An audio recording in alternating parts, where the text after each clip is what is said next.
Thank you all for joining us this afternoon here at the Korea Society. My name is Tom Byrne. I'm the president and CEO. Our organization's mission is to promote greater cooperation, understanding, and awareness between the peoples of Korea and the United States. In accordance with the mission, the Korea Society develops programming that spans across multiple fields: arts and culture, education, business, economics, and policy. We're always delighted to work with our friends from the National Committee on American Foreign Policy on insightful programs that cover multiple facets of the U.S.-ROK alliance and also Korea and the U.S.'s place in the world. It's a pleasure to partner again with the NCAFP on today's program on the global role of the U.S. dollar. NCAFP's President and CEO, Ambassador Susan Elliott, will introduce our distinguished speakers for today's program. Before I turn the podium over to Ambassador Elliott, I would like to briefly note that Saleha Mohsin argues that the U.S. Treasury has used a strong dollar policy as a weapon in the last several decades, and how that strength and America's consequent role as a democratic superpower may now be in question.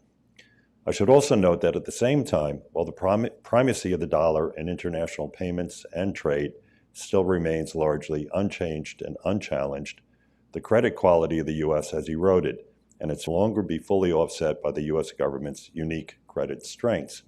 This includes the exorbitant privilege of the dollar as a global reserve currency. The U.S. has lost its AAA ratings from 2 of the 3 global credit rating agencies, and the third has put the U.S.'s AAA on negative outlook, owing to large deficits and rising debt, more than 1/4 of which is funded by foreign private creditors and central banks. I should note that Saleha tells me that her book will be translated into Korean, and it will probably be available in early 2025. I would like to thank the Korea Foundation and our corporate sponsors for making this program possible. You can find their names prominently displayed in the lobby.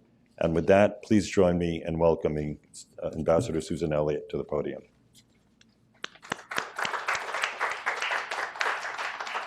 Well, thanks, Tom, for that warm introduction, and good afternoon, everyone. I'm Susan Elliott, as Tom mentioned, President and CEO of the National Committee on American Foreign Policy, and Tom's counterpart.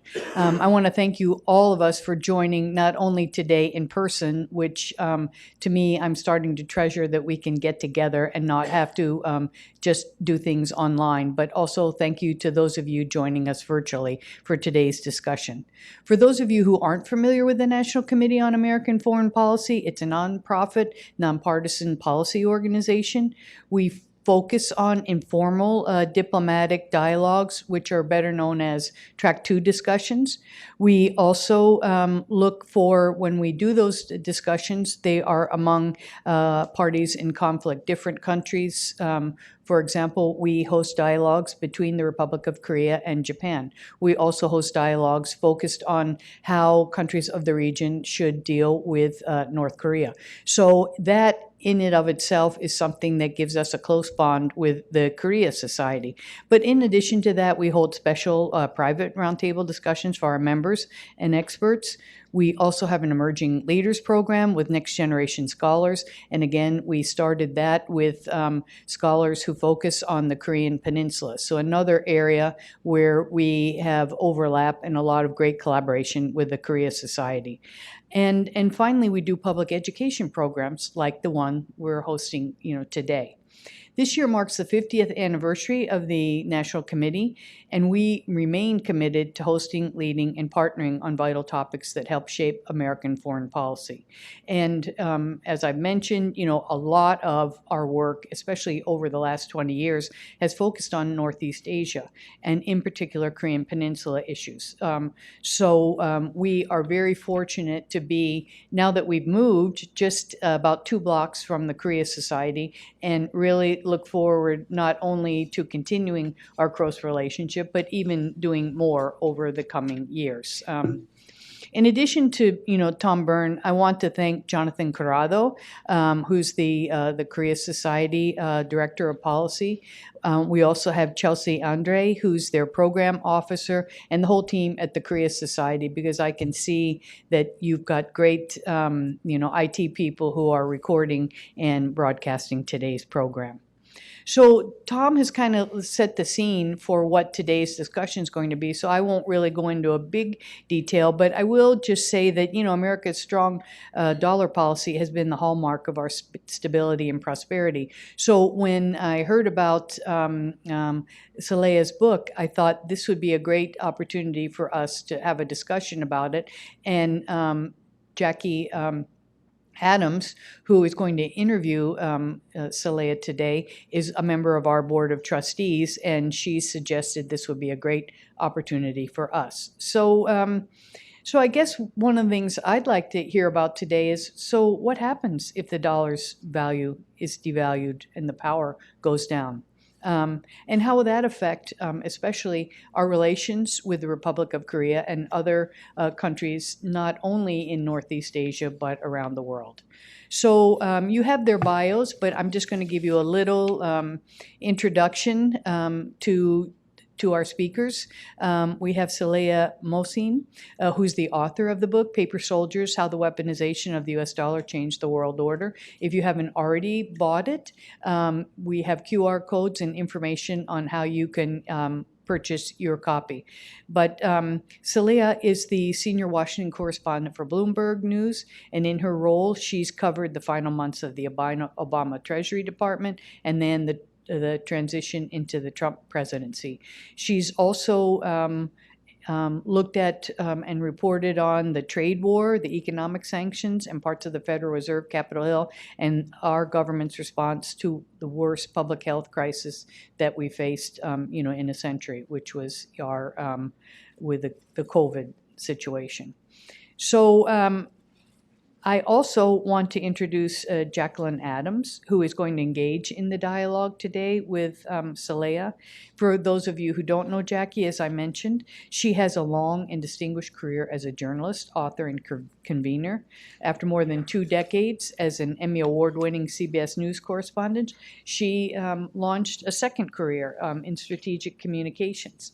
And through her boutique consulting firm, J. Adams Strategic Communications, LLC, she counsels corporate and nonprofit clients.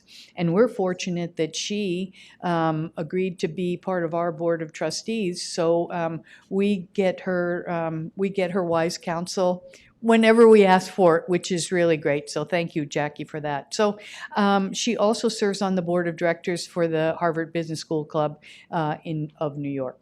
So anyway, I would like to turn now the program over to you, Jackie and Saleha, and I look forward to an interesting discussion. And when we come to a certain point, in the conversation, then we will take questions from the audience and from the virtual audience as well. So thanks to everyone for coming today. Thank you so much, Susan. It's lovely to see all of you today on this rainy afternoon, and I'd like to welcome everyone who is joining us virtually. Thank you, Tom, for hosting us. This is a lovely respite from the rain today. As Susan said, I'm Jacqueline Adams. I'm a member of the board of the National Committee on American Foreign Policy, and our conversation today with the brilliant and beautiful Saleha Mohsin is quite timely. Her new book is getting a lot of coverage, and the book is Paper Soldiers, How the Weaponization of the Dollar Changed the World. For the first 35, 40 minutes or so, I'll keep track. Saleha and I are going to chat, and then I do have about 6 questions that have already been submitted, and there are a goodly number of you here, so we'll be sure to save about 20 minutes, 15, 20 minutes for questions from all of you who are with us.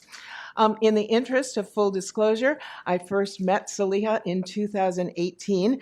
She participated in an organization called the Diverse Future Initiative that I helped to co-found. It's a training program for rising stars of color in the media. At that point, I was tremendously impressed by Saleha's work. She, at that point, was covering the Treasury Department full-time, and since then, she's been promoted to senior Washington correspondent for Bloomberg Media. In addition, she is the host of Bloomberg's marquee podcast from the nation's capital called Big Take DC. And you can hear her unpack topics about the Federal Reserve, about the dollar, whether the Russia sanctions have worked, and she brings voices from across all 50 states along with senior government officials. Big Take DC, Saleha's podcast, is available on Apple, Spotify, and wherever you find your podcasts. For the last 2 weeks, Saleha has been very busily promoting this book and going to events like ours. This evening, she's at the New York Historical Society in conversation, and last week she was on Fareed Zakaria, and she was brilliant. He went over on the time that he was scheduled to talk to her, which doesn't happen very often, so that's a good sign. You can buy the book on the Penguin Publishers website. We have a QR code here, and it's a great late Easter or current Ramadan present, and birthdays are coming up, so I recommend that you purchase the book. Phew. How are you feeling? It's been a busy couple of weeks. Yeah, for you. I'm thrilled. I'm so excited to be here. I mean, thank you so much to the NCAFP and the Korea Society. You guys have a beautiful space here, and it's great to have all this engagement. You told Fareed that writing this book was a patriotic duty. What did you mean? Yeah, I told him it was a small act of patriotism. I didn't want to overdo that. There are people who fight in wars for the country, so this is a much smaller version of patriotism than that. But there's the second sentence in the book. I write that all empires think they're special, but all empires fall. And when I wrote this and reviewed it many times, to me, that just meant that America, maybe not an empire in the traditional sense, but a superpower, we should not take that status for granted. It wasn't until I was finished with the manuscript completely and I went on this 2-hour hike and I decided no headphones. I had my phone on airplane mode tucked away in case I got lost only. And I was just going to take a moment to reflect on having finished the manuscript and just think about things. And it dawned on me that that line, I like it so much because it sums up the professional and intellectual reasons I wrote the book, which I just shared, but also a deeply personal reason. And that is that I'm the first generation born American. I grew up in Cincinnati, Ohio. My parents were part of the India-Pakistan partition. They were both born in India. And when the British Raj fell in India, that empire fell, they experienced what happens when an empire falls. In this case, 15 million people were displaced as the British left the region and the country was split into 2 pieces. My father, I grew up hearing stories about my father having to travel with his parents, spend 3 months going from India to Pakistan and trying to avoid what were called ghost trains, where trains going in both directions, both countries, both sets of peoples, people would board, try to get to the other side, and the train would arrive with just bodies. And that's what he was trying to avoid, him and his family. He said his sister once told me that he arrived, by the time they all arrived to safety, he had lost his shoes. He was 11 or 12 years old. And that is what happens when an empire falls. And since then, my parents they pursued and then achieved the American dream. They came here and with highly educated in the 70s, restarted life, helped other people, sent money back home, brought people here to also become part of American democracy, part of the economy here.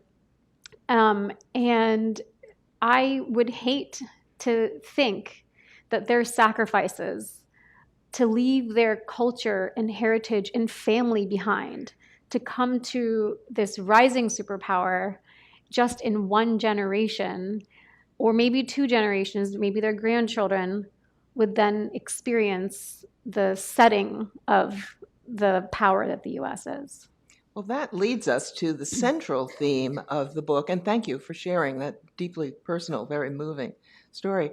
But the central question in the book is, are we reaching a tipping point in the dollar being the global currency?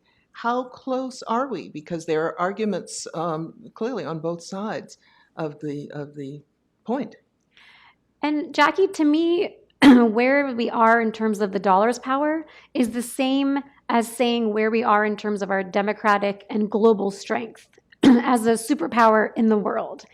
And we are definitely at a tipping point. Whether we've tipped over or not, I think, like I say in the first few lines of the book, we won't know until that moment has actually passed and we've already started to come down. Because in the moment, when a glacier is melting, you don't know what's happening, right? You have described sanctions as a tool and rather than a policy. We've had several sets of sanctions against Russia, sanctions against Iran.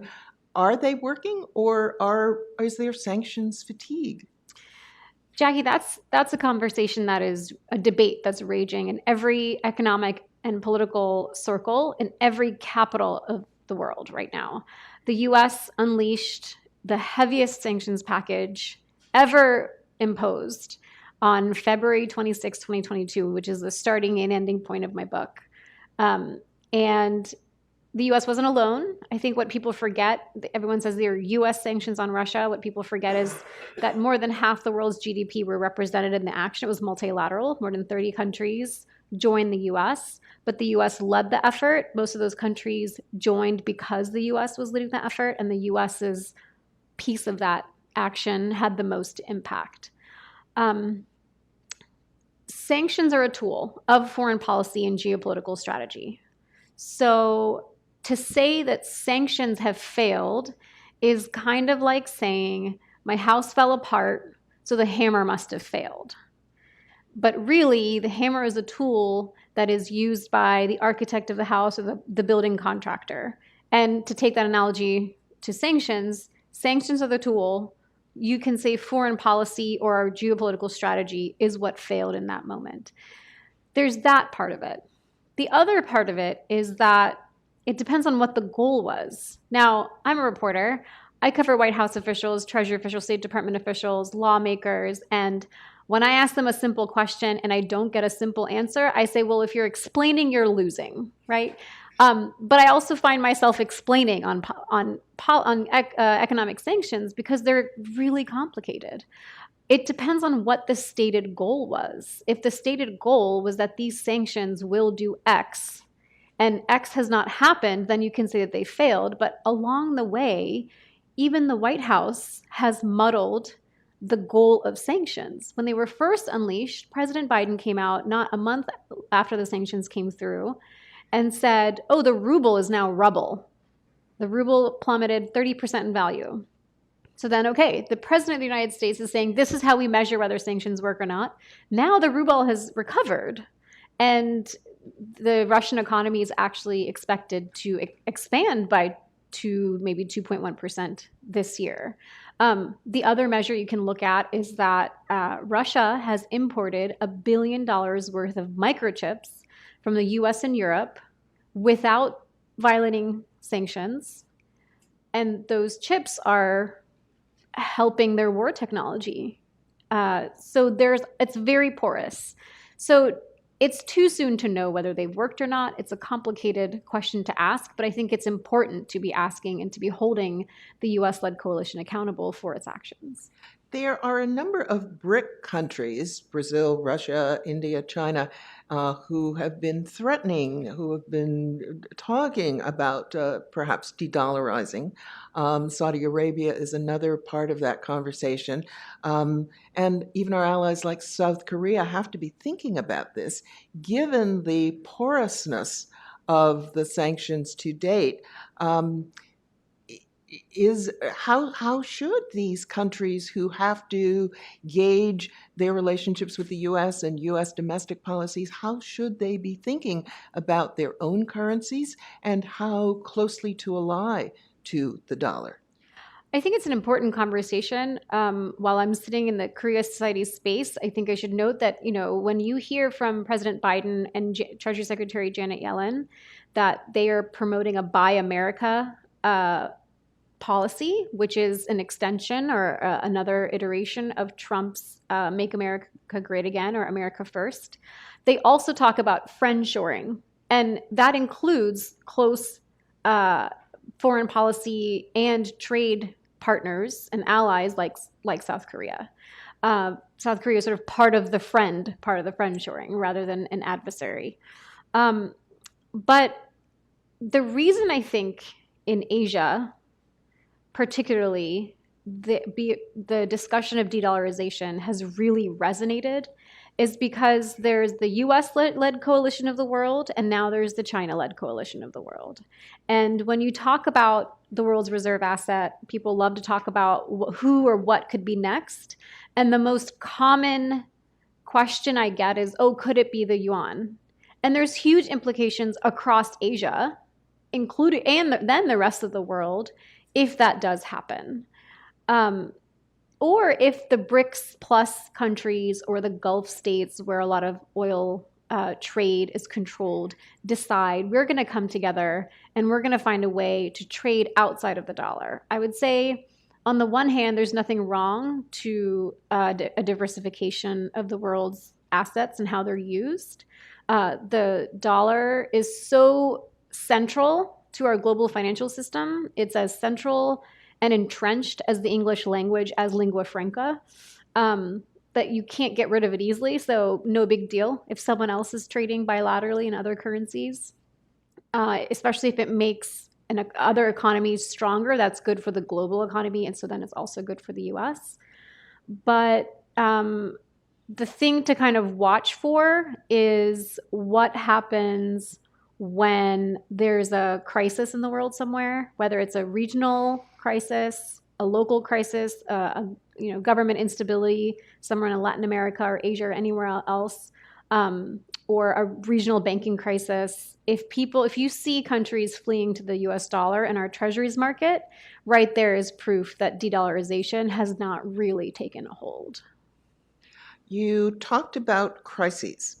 And this morning, when I was doing my check of news events around the world, I noticed that North Korea, both last month and I think in the last 24, 36 hours, have fired medium-range missiles from Pyongyang, I think. And the question is, are they testing bigger missiles, or are they testing different types of warheads?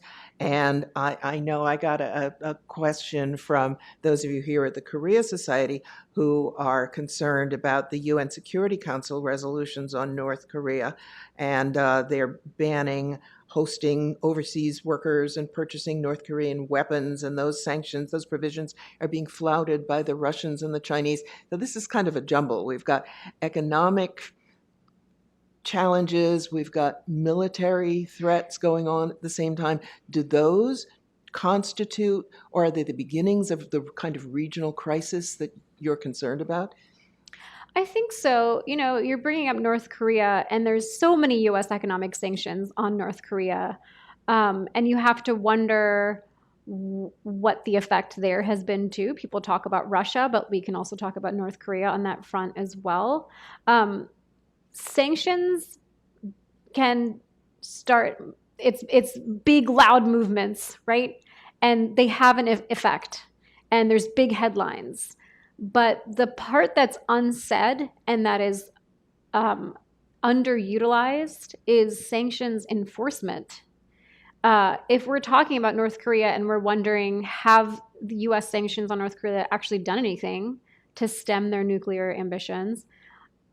You have to look at the sanctions themselves, but also look at U.S. efforts to enforce them. There's way more room, there's way more funding that Congress could give to the Treasury Department. And the Treasury Department could redirect resources or even shine a spotlight by having a Treasury Secretary talk about it, visiting the region. But until you see some of those efforts come through, it's hard to say how much more the U.S. could do in those regions.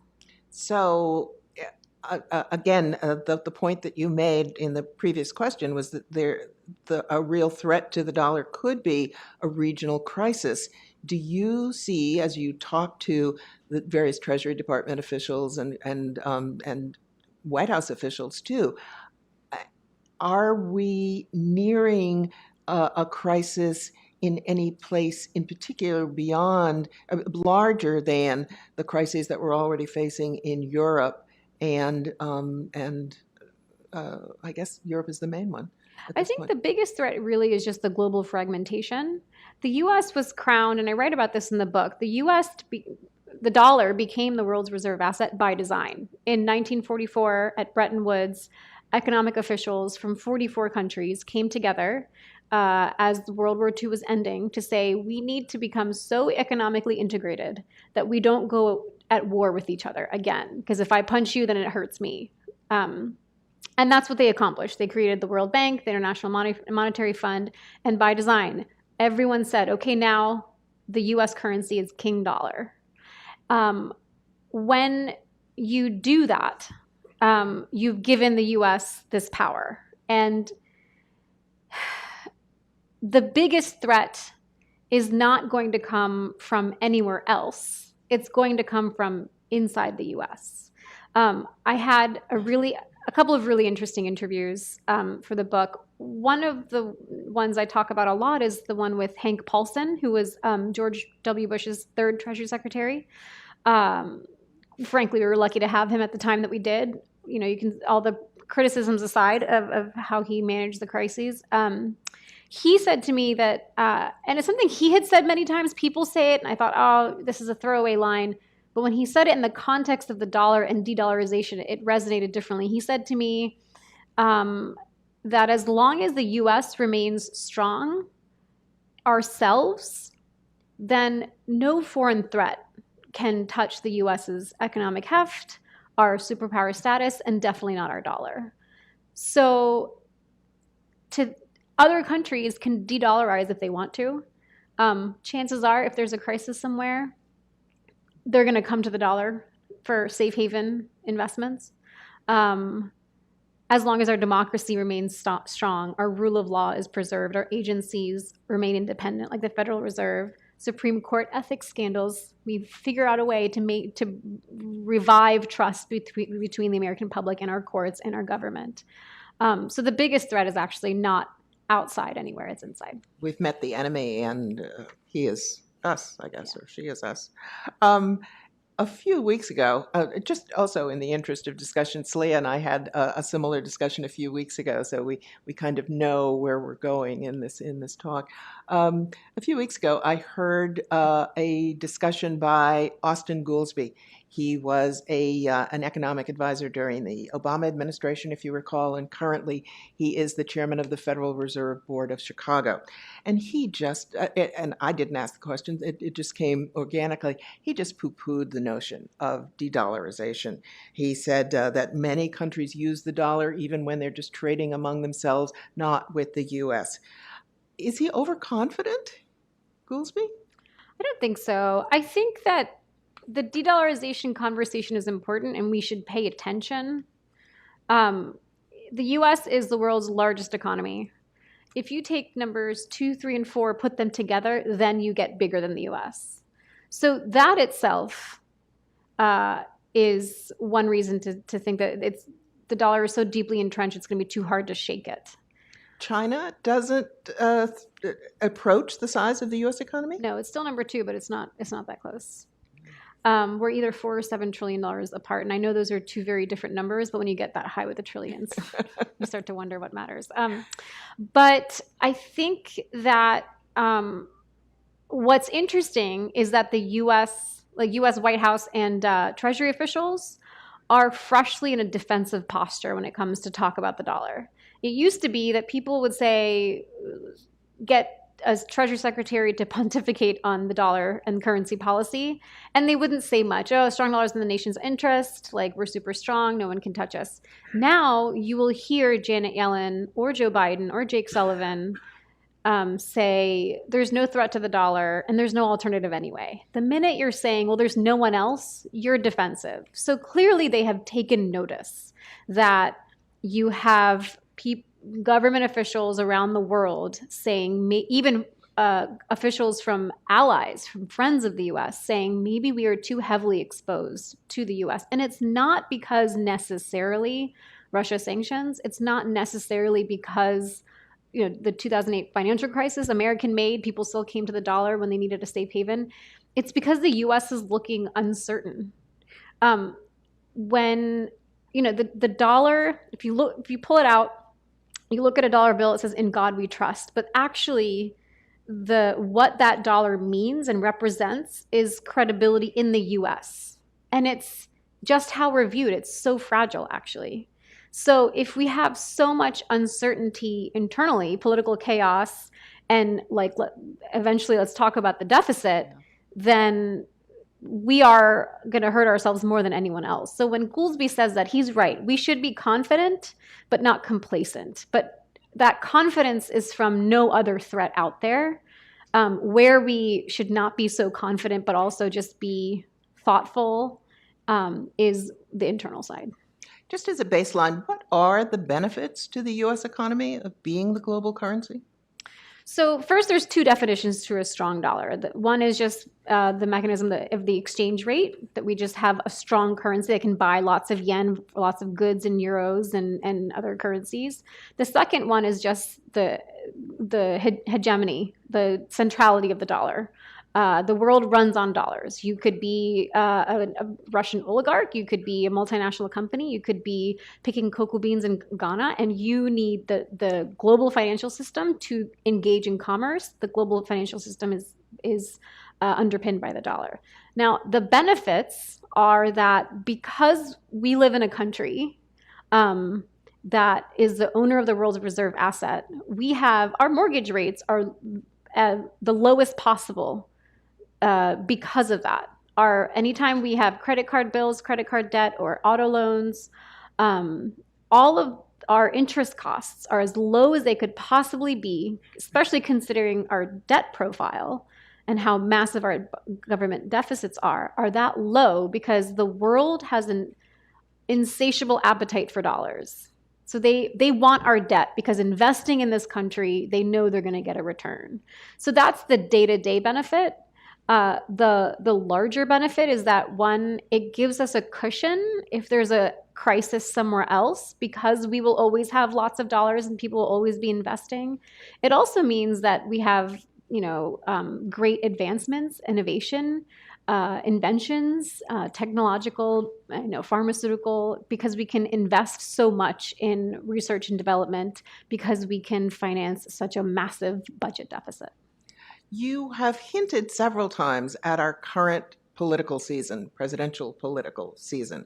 And I know that relatively recently you've written an article for Bloomberg Business Week that there are a lot of elections happening in 2024. Where does the United States election fall in contrast to all of the other elections that are going on that we might not be paying attention to here in the U.S. because we're so introspective? Yeah, there's this year in 2024, 4 billion people in the world will cast a ballot in their local elections. A lot of eyes are on the U.S. All the eyes are on the U.S. because who knows what's going to happen next? That's the other piece of the puzzle when we talk about de-dollarization and the uncertainty with which people are now looking at the U.S. because you don't know when we could get a president who could say, well, I don't care if such and such country has been our ally for decades, a special relationship, however you want to define it, I'm going to sanction them. There's more volatility here. And the effects last for years, right? People are still talking about Trump's withdrawal from the Iran deal. People are still adjusting to an America where economic policies are more isolationist, protectionist, rather than globalization, like let's just for the greater good. So where the U.S. is headed, and whether even, I would say, on election night, people will be wondering, are we going to get results tonight? And will the country stand behind the results?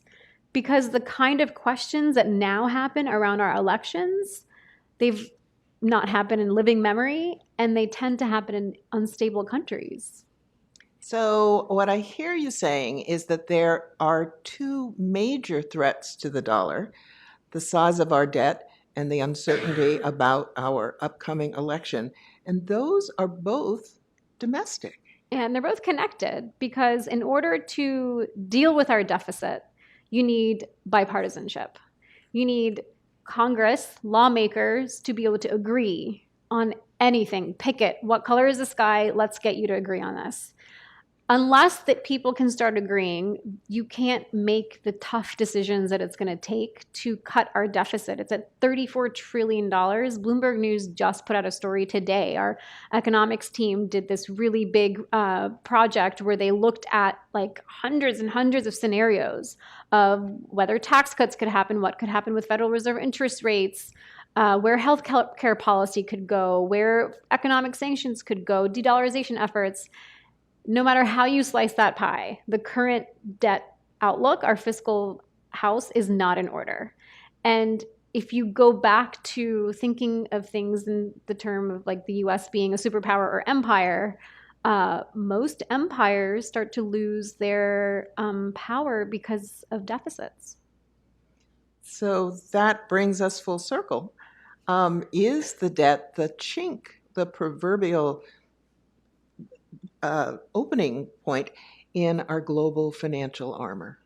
Well, I explained to you all the ways that it is, but here's one way that it's not. Markets are not saying anything about it. We have one former official from Bob Rubin's Treasury sitting here, Jeff Schaefer, who will remember this, that when in the 90s, Bill Clinton had an economic policy agenda that markets thought this is not a sustainable growth strategy. Bond traders, called the bond vigilantes, punished the administration by messing with bond yields. And there's a chapter in the book called, I think it's called like Bullies and Vigilantes or something like that, about how markets can bully Washington into paying attention to the deficit. And that's not happening right now. Right now, when there's a government shutdown or debt ceiling crisis, everyone just assumes these guys always figure it out. They're going to do it again. Sure, Moody's maybe has cut our rating, but does that even really matter? Investors are still pouring money into U.S. Treasuries, into the dollar, investing in the U.S. The stock market is hitting high after high after high. Yeah, it's an insatiable appetite. So on that front, you could say nothing's going to change. Now, when I spoke to Bob Rubin for the book, and he said this to Bloomberg earlier this year, that until markets punish Washington, nothing's going to change. So the American empire is safe? Safe-ish? I think so. Look, I mean, I end the book on a hopeful note. There's a, in the book, I definitely profile the big names, Tim Geithner, Bob Rubin, Hank Paulson, but I really enjoyed getting to write little stories and vignettes about these unsung heroes in the Treasury Department, civil servants who've worked there for decades. Their paintings will not be done in oil paints and hung on the walls, but they served their country. They were stewards and courtiers of the dollar.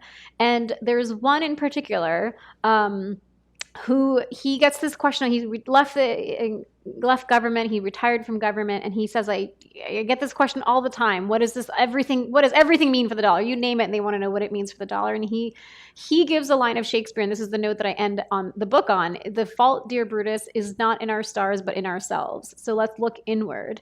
And I will then point to the American spirit, that we have, we are a strong democracy because we're willing to be self-critical. And we have had nasty moments, and we are in it again, and it plays out in front of everyone. But you have to have hope that people will be engaged, and that the nastiness will eventually, everything's come out from that was swept under the rug has come out, and we will hopefully find some stability. Well, let's turn to all of you now that we've reached a slight point of hopefulness here. And I also have some questions that came in advance. So why don't all of you here think about, we've already got a hand. Yes, sir. Do you want to stand up and tell us who you are? I'll sit down and tell you who I am. Okay. My name is Sean King at Park Strategies. Got the book over the weekend. Two comments and a question. I love your long-term view of sanctions because I remember in the 80s, people were saying sanctions on South Africa weren't working until they did. And then another great attribute of being the world's reserve currency is law enforcement, which is how Meng Wanzhou got arrested, the CFO of Huawei in Vancouver 5 years ago, because it gives us power abroad. Question, speaking of China, politicians left and right love to bash Beijing for not letting the value of the yuan increase.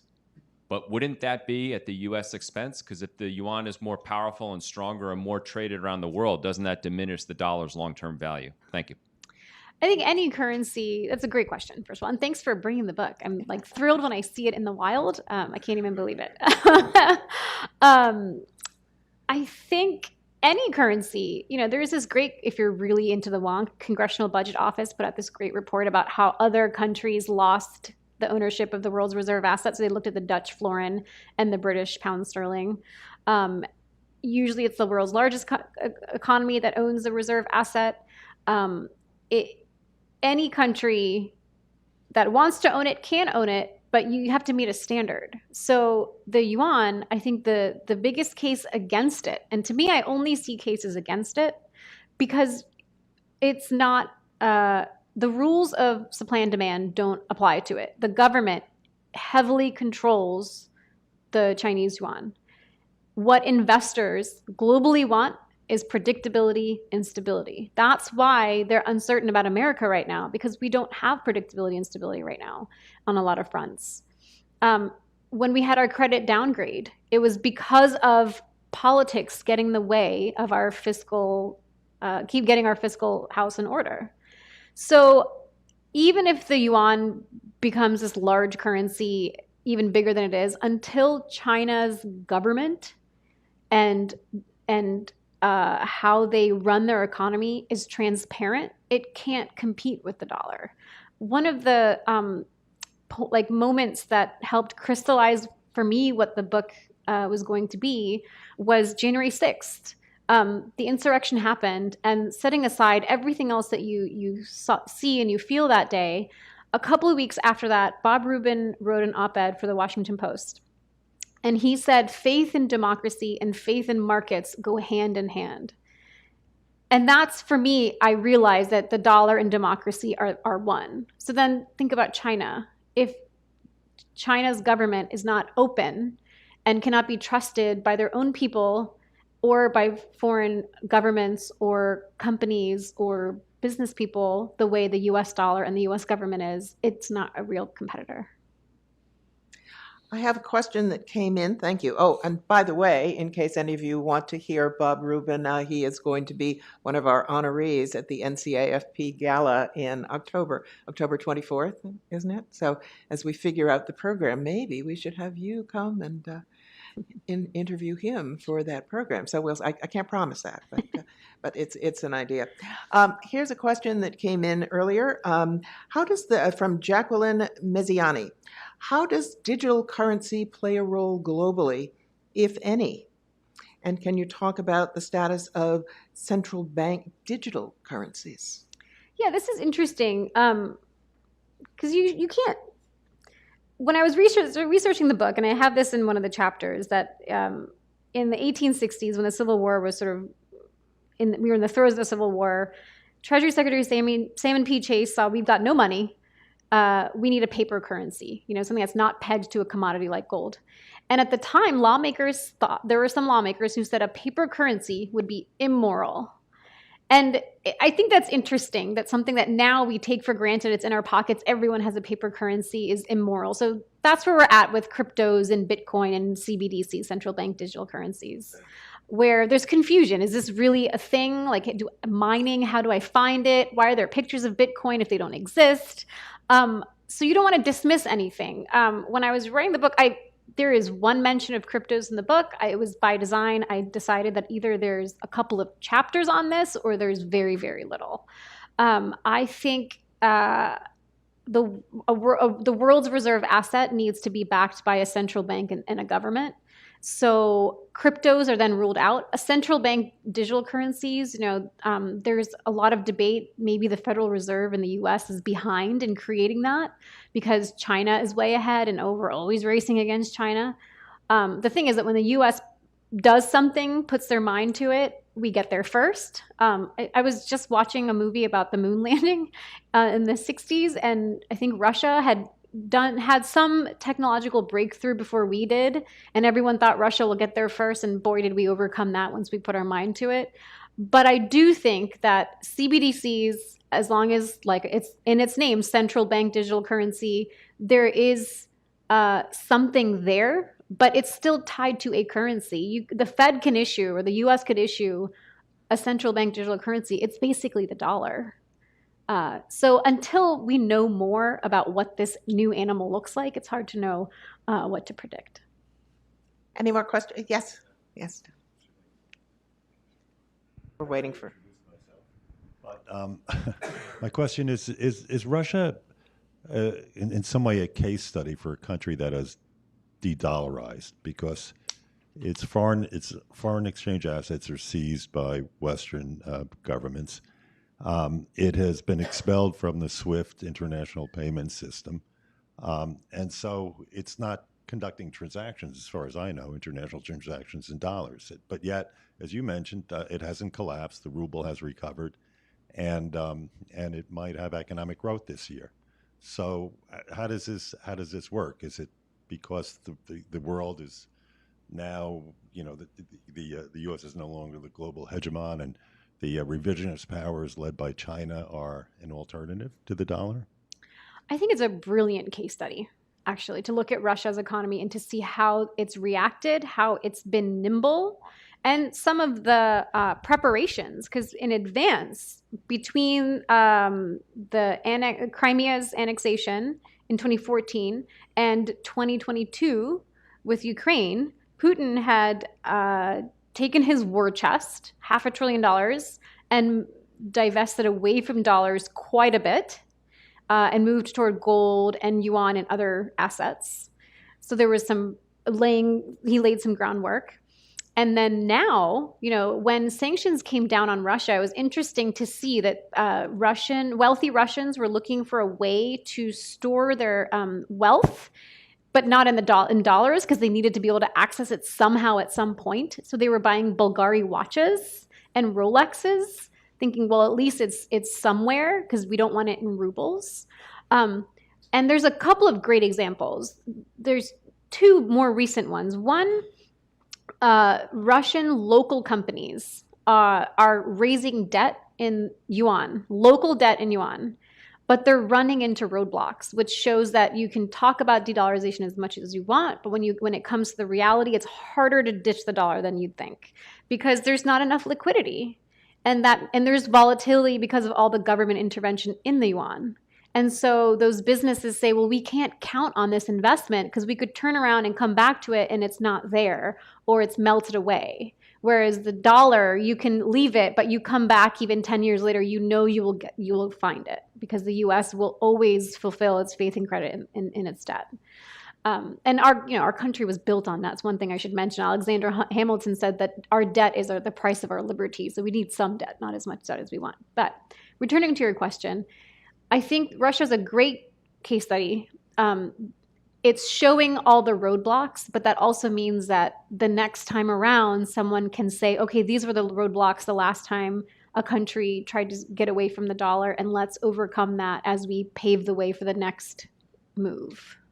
You mentioned earlier that Russia has imported $1 billion worth of microchips, even though sanctions are in place. How did they do that? They did that without violating any sanctions, because there's no export controls. And so Russia imported $1 billion of European and American chips to, use in their war technology. The U.S. is a little bit afraid to actually impose export controls because of the ricochet effect, which was the ultimate goal of Bretton Woods, right? So that we have an economic brotherhood, and we can't hurt you because it hurts ourselves. And I think the sting, it's an election year, so the sting 2 years ago of those first big sanctions, Americans went to the gas pump and their gas prices were higher. And at the time, polls showed that most Americans were willing to pay a premium to protect a democracy that, in Eastern Europe. But an election year, after inflation has really eaten into people's household incomes, maybe they're not willing to. And Biden, no one wants to take that responsibility on. Anyone? Yes, sir. If you could give us your name. My name is Sergei Chepilko. I want to talk about the reckless policy of current administration staffed by follower of Brzezinski, staffed by neocons, and with this sanction to Russia and with this terrible proxy war in Ukraine, they put us in America on the brink of the nuclear war. What is your opinion about this? I don't really have an opinion. I haven't paid attention to nuclear ambitions of different countries. I mean, on the economic side, it's one of those things where it will damage the global economy. That's as much as I can really elaborate. Yes, Jeff. This is the chairman of our board, Jeff Schaefer. I could ask you a lot of things. I've decided to ask one. I have an answer, but I'd like to hear yours. Overall, if you look at the use of sanctions across countries and across regions, how effective do you think they are, and to what extent does that depend on whether it's just the U.S., and some others, or as much of the world, which was the case in South Africa, which I've always thought was maybe the only good example of successful sanctions? Thank you. That's a great question. I think multilateral is always the way to go. So if the U.S. becomes belligerent and is just throwing a dart on a map and saying sanction on our own, no real strategy, that is terrible for the dollar. It's terrible for our foreign policy objectives. Nothing can end or curtail the reign of the dollar faster than something like that. As long as the world comes together on as many of these big objectives, but particularly economic sanctions, then it's not just the U.S. acting alone. Everyone is sharing the responsibility, which is why I pointed out in the beginning that it's U.S.-led sanctions on Russia. 30-plus countries came together. And so multilateral is the best way to protect the dollar as well and the U.S.'s status. But we do have one presidential candidate who doesn't mind working unilaterally. I mean, it happened with the Iran deal. Trump pulled out of the Iran deal. And an interesting thing happened, and I talk about this in the book, that Europe wanted to stick to the JCPOA, but they had to figure out how can we continue to trade with Iran without violating U.S. sanctions. So they said, okay, we're going to create a special purpose vehicle where we can trade with them and not touch the dollar system. The U.S. Treasury Department sent some stern letters to allies in Europe, and it turned out no country wanted to own that special purpose vehicle. It needed to be backed by a finance ministry. It had to be housed. It needed a home somewhere. People could share in it, but it needed to be located in someone's office. No country wanted to take it because no one wanted to go against the U.S. But still, those were unilateral, and that time maybe we survived. But you just have to wonder how many times can we play that same card of going unilateral when the rest of the world is going in a different direction and then still win. How many Treasury secretaries did you interview for the book? Every living Treasury Secretary except for Michael Blumenthal. So I think that's 6 maybe. And how many other Treasury officials? I interviewed 150 Federal Reserve, Treasury, IMF, and Foreign Finance Ministry officials for the book. What do you know about all of these people who are sort of nameless and faceless to most of us? Their signatures are not on the dollar except for the Treasury secretaries. What did you learn about them? What should we know about them? One of my favorite vignettes in the book is about this woman named Andrea Gacki. She was for a long time the director of Treasury's Sanctions Office, which is called the Office of Foreign Assets Control. She's now over in another part of government. And she's a civil servant, apolitical, not Senate confirmed. And her signature is this like loopy A's, and Andrea A. Gacki is how she signs it. And she is this unassuming person. You know, she'll tell you silly things like it takes me 6.5 minutes if I walk at a brisk pace to get from my office to the undersecretary's office. She works, when she was OFAC director, her office needed what's called a SCIF, a little compartment that's been secured so that she can look at classified documents. And it's this office that's so powerful around the world and can impose sanctions. Her office SCIF is actually a bathroom. All the plumbing's been taken out and it's just been turned into this compartment. And her signature, her loopy signature, is so powerful. She signs a document and sanctions are now imposed. You put it up on treasury.gov's website. Every bank in the world, every major financial institution now has to abide by those sanctions. And if she calls you up, you could be HSBC or BNB Paribas, both companies, giant, who have faced multi-billion-dollar fines because you have crossed what OFAC said you should do. And they're so powerful. The unit she oversaw, and now her successor oversees, is so powerful that Elf Cosmetics, if you go to a CVS or something, you'll see Elf Cosmetics everywhere. They were making false eyelashes, and a chemical to make them came from North Korea. OFAC figured it out and fined them a couple of $1 million, saying you can't use North Korean products. So that's the power of the office that this one woman ran. Is there any other question? Yes.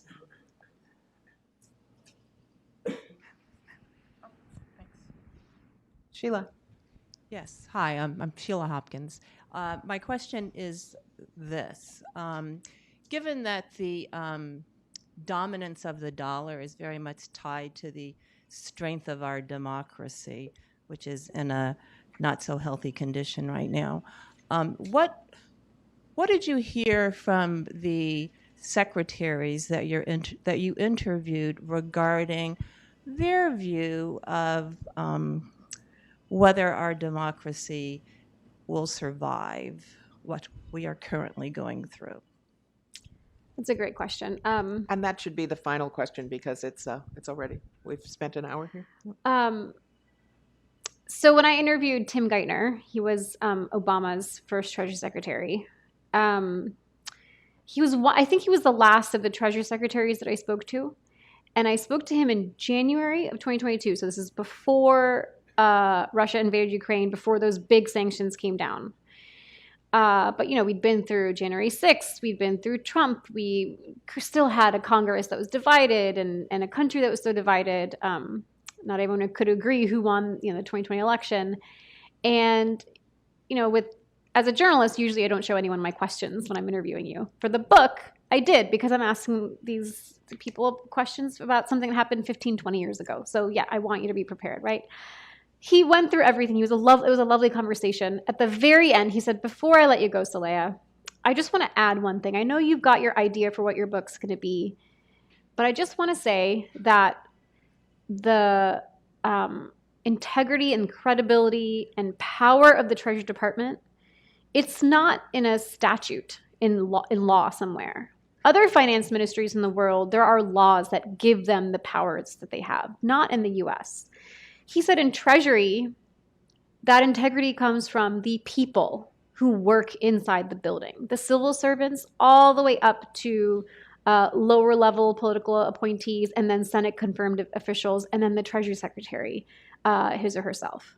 And he said that the next generation of economic officials inside the building are going to have to cope with running a Treasury Department that is part of a country that has a diminished standing in the world for a little while. And maybe I'm adding the for a little while because I'm hopeful, but he just ended it there, saying that it's a different country. We can't just walk in with this swagger. We're the U.S., so you have to listen. Our standing globally has dipped. And that's a different type of management, a different type of economic diplomacy and policy making, domestically and internationally. And a couple of weeks later, Russia invaded, all of that happened. And, for me, I had written like 80% of the book at that point. But the camera lens, it just shifted around and I looked at everything differently. And it just became about how the U.S. is entering a different world order. So is what you're saying that because America was perceived as being somewhat weaker, that Russia felt free to invade Ukraine? I mean, in August of 2021, we had the withdrawal from Afghanistan, and I think then it became clear that the American electorate has no appetite for kinetic war. And I think it's been out there that a lot of people say and surmise that that was part of Putin's calculation. He realized that the U.S. won't send military troops on the ground because the U.S. doesn't want it. After the Iraq war, after Afghanistan, everything, Americans don't want that kind of war. Well, we're going to have to come to an end. Our hour is up, and you've given us reasons to be hopeful and reasons to be very gloomy. So thank you, I think. Thank you. Thanks, everyone. Again, the book is Paper Soldiers, How the Weaponization of the Dollar Changed the World Order. And thank you to the Korea Society. Thank you to the National Committee on American Foreign Policy. And if you want to hear Saleha again today and you're in New York, she's at the New York Historical Society at 6:30. 6:30. Thank you, everyone. Have a nice afternoon.